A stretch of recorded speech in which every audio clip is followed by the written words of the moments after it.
মানুষ বড় অভিমানী প্রাণী। সে চায় তার মন খারাপ হলে প্রিয় মানুষটাকে না বললেও সে বুঝে ফেলুক। ফোন করে খানিক ম্লান গলায় হ্যালো বললেই ওপারের মানুষটা বলুক, তোমার মন খারাপ? তার এলোমেলো চুল, খানিকটা লাল চোখ দেখে বলুক, তোমার ঘুম হয়নি রাতে? দুঃস্বপ্ন দেখেছ? টেনশন করছো কিছু নিয়ে?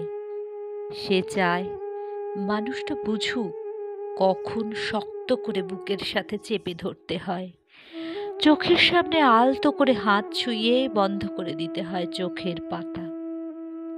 সে চায় মানুষটা বুঝুক কখন হাতের মুঠোয় হাত রাখতে হয়, ফিসফিসিয়ে বলতে হয়, আমি তো আছি, তবে মন খারাপ কেন?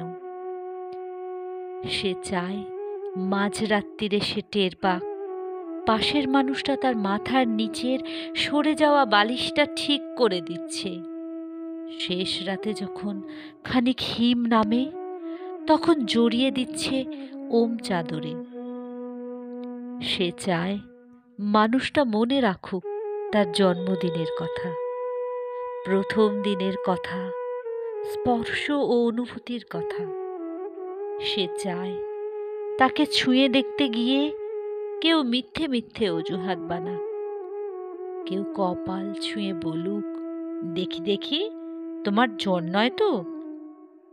অভিমানে দূরে সরে যেতে চাইলেই কেউ বলুক, খানিক ভুল করেছি বলেই দূরে সরে যেতে হবে? তবে এই যে এত ভালোবাসি, তাতে আরো কাছে আসা যায় না? আরো আরো কাছে, অনেক কাছে। মানুষ বড় অভিমানী প্রাণী। তারা দুজনেই কেবল ভাবে এ সবই ওই মানুষটা করুক, অন্য মানুষটা, কিন্তু শেষমেশ করা হয় না কারোই।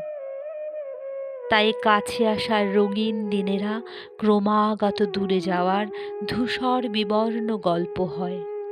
মানুষ বড্ড অভিমানী প্রাণী। অভিমানে সে ক্রমশই দূরে চলে যায়, বুকে পুষে রাখে এক সমুদ্র আক্ষেপ।